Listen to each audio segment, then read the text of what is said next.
Determinants पे। ठीक है, आपका लेक्चर नंबर 2 होगा, जिसमें हम बात करेंगे जो है प्रॉपर्टीज ऑफ डिटरमिनेंट्स की।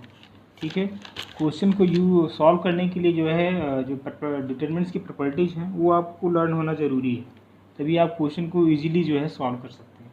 तो पहले प्रॉपर्टी की बात करें हम, यहाँ पे हम प्रॉपर्टी का स्टेटमेंट नहीं लिख रहे हैं, हम सीधे हम बोल दे रहे हैं और उसका जो एग्जाम्पल लेकर आपको एक्सप्लेन कर दें, क्योंकि हम ये सब चीज़ें ऑलरेडी आपको बता चुके हैं और लिखा भी चुके हैं। ठीक है, तो जो पहला प्रॉपर्टी है कि the value of the determinants remains unchanged if its row and column are interchange. मतलब कहने का ये है, एक एग्जांपल लीजिए, जैसे कोई डिटरमिनेंट्स हम ले रहे हैं, आपका है A1 A2 A3 B1 B2 B3 C1 C2 C3। अब करना क्या है, रो को कॉलम में कर दीजिए और कॉलम को रो में कर दीजिए, तो आपको एक नया डिटरमिनेंट्स मिलेगा। ये आपका रो है, इसको कॉलम में कर दिया, यानी A1 A2 A3 B1 B2 B3 C1 C2 C3। तो आप इसको भी सॉल्व कर लीजिए, जैसे अभी हमने आपको किस तरीके से डिटरमिनेंट्स की वैल्यू फाइंड आउट करते हैं उसको हमने बताई है। इसको, इस डिटरमिनेंट्स को भी सॉल्व करिए और इसको भी सॉल्व। आप देखेंगे, अब यहाँ पर हम सॉल्व नहीं करेंगे क्योंकि इतना टाइम नहीं है, आप खुद चेक करिएगा, देखेंगे इस डिटरमिनेंट्स की वैल्यू और जो ये नया डिटरमिनेंट्स आया रो को कॉलम में चेंज करने से कॉलम को रो में, वही इसकी दोनों की वैल्यू हमेशा सेम आएगी। ठीक है, तो पहली प्रॉपर्टी होता है कि the value of the determinants remains unchanged if its row and column are interchange, यानी इसके रो और कॉलम को इंटरचेंज करने पे डिटरमिनेंट्स के वैल्यू में कोई भी फर्क नहीं आता है। प्रॉपर्टी नंबर सेकंड ये कहता है if any two row or column of the determinants are interchange then sign of the determinants. इसका मतलब क्या है कि एग्जाम्पल इसमें भी लीजिए, सपोज करिए आपके पास ये डिटरमिनेंट्स है A1 A2 A3 B1 B2 B3 C1 C2 C3। इसमें कह रहा है कि इसमें कोई दो रो या कोई दो कॉलम को इंटरचेंज करते हैं, तो जो नया डिटरमिनेंट्स आता है उसकी जो वैल्यू होगी वो माइनस टाइम्स होगी। ठीक है, यानी केवल माइनस का फर्क आता है, वैल्यू दोनों की सेम रहेगी। सपोज करिए कि जो है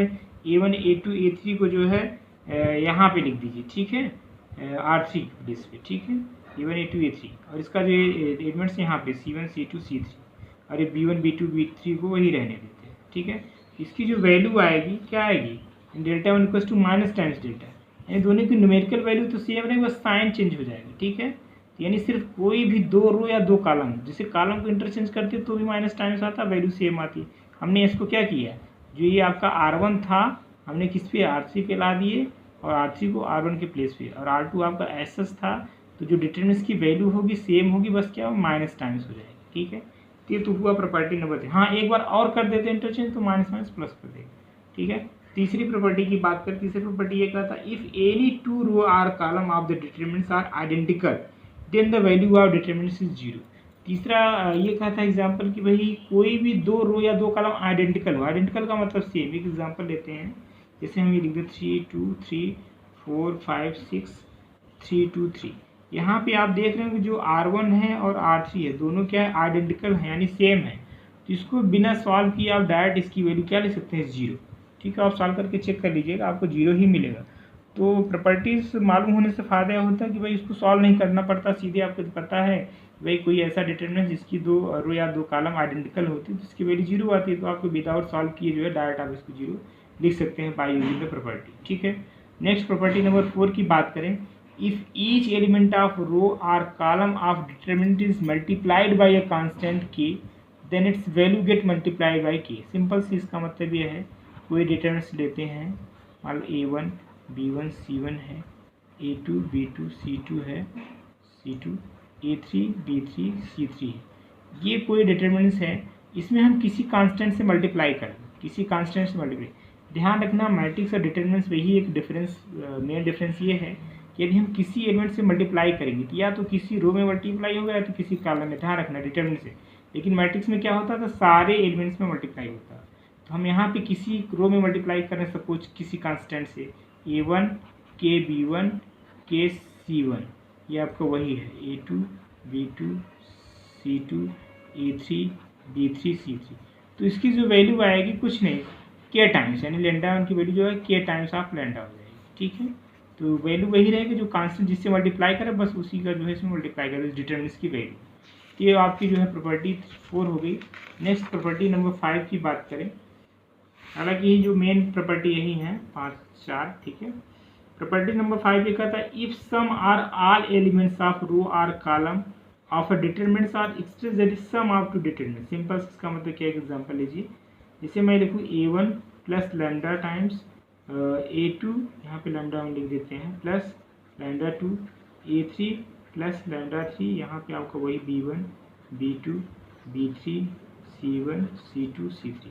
इसको एज ए सम आप लिखा जा सकता है, यानी इसको आप इस तरीके से लिखेंगे a1 a2 a3 b1 b2 b3 c1 c2 c3, plus है तो प्लस, अब लैम्डा टाइम्स है तो यहाँ पे लिखेंगे lambda 1 lambda 2 lambda 3 b1 b2 b3 c1 c2 c3।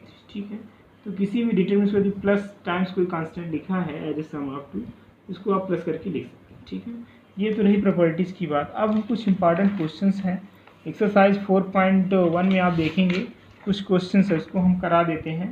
पहला क्वेश्चन आपने किए भी होंगे, 4.1 की बात करें, एनसीईआरटी बुक की बात कर रहा हूँ। क्वेश्चन नंबर फर्स्ट तो सिंपल ही है, 2 4 फाइंड द वैल्यू निकालना है, -5 -1, तो इसमें कुछ बताने की जरूरत ही नहीं, इसका मल्टीप्लाई इसमें करो, इसका इसमें, यानी क्या हो जाएगा 4 इंटू -1 -5 इंटू 4 कितना हो -2 प्लस 20। ठीक है, तो दिस इज योर +18। ठीक, क्वेश्चन नंबर सेकंड की बात करें, सेकंड का फर्स्ट, और आप क्वेश्चन लीजिए करिएगा, जो नहीं आता कमेंट्स करिएगा, उस क्वेश्चन को बता दिया जाएगा। यहाँ पे साइन थीटा, और ये आपका है साइन थीटा, और यहाँ पे कॉस थीटा, यही चीज़ यहाँ पे भी। ठीक है, क्या हो जाएगा cos square theta, minus formula में होता है, माइनस माइनस प्लस हो जाएगा साइन स्क्वायर थीटा, आपको मालूम है sine square theta plus cos square that is 1। ठीक है, नेक्स्ट क्वेश्चन कर रहे हैं हम, x square minus x plus 1 x minus 1 x plus 1 x plus 1। ठीक है, इसको भी सॉल्व करने का वही सिंपल तरीका है, ठीक कर ले जाएंगे आई होप। ठीक है, क्वेश्चन नंबर 3 की बात करते हैं। इफ़ क्वेश्चन में कह रहा है if a equals to 1 2 4 2 then so that determinants of 2a equals to 4 times of determinant c, इसको सॉल्व करना है। तो पहले हम करेंगे क्या, जो है इसमें हम 2 से मल्टीप्लाई करते हैं, 2a करेंगे तो सब में ये मैट्रिक्स है। ठीक है, तो इसमें सभी में मल्टीप्लाई होगा, यहाँ पे भी, यानी 2 4 8 और यहाँ पे 4 आएगा। ठीक है, इसका डिटरमिनेंट ले लीजिए, डिटरमिनेंट ऑफ 2a। ठीक है, वही process, 2 into 4 minus this into this, 4 2 जा 8 माइनस 8 4 जा 32। ठीक है, तो यहाँ से आपको इसकी वैल्यू आ जाएगी, सॉल्व कर लीजिएगा। ठीक है, फिर नेक्स्ट निकालिएगा जो है 4 टाइम्स ऑफ डिटरमिनेंट से, ये आपका एलएचएस पार्ट है, लिख लीजिएगा एलएचएस पार्ट, और आरएचएस पार्ट क्या है 4 टाइम्स ऑफ डिटरमिनेंट से। तो डिटरमिनेंट से ये क्या है एक्चुअली 4 बाहर है डिटरमिनेंट से, यानी 1 2 4 2। ठीक है, यहाँ पे सॉल्व करेंगे इसको तो क्या आएगा 2 माइनस 8।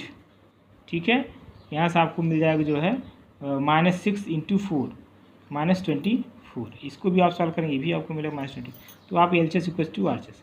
तो आपको एक्सरसाइज 4.1 है, इसमें सिंपल क्वेश्चन आप सारे करिएगा, जो नहीं आता है आप उसको जो है कमेंट्स करिएगा, आपको क्वेश्चन बताया जाए। अब हम लोग स्टार्ट करेंगे नेक्स्ट वीडियो में जो है एक्सरसाइज 4.2, जिसमें आपको थोड़ा ज़्यादा प्रॉब्लम होती है। तो इस वीडियो को यहीं पे फिनिश करते हैं।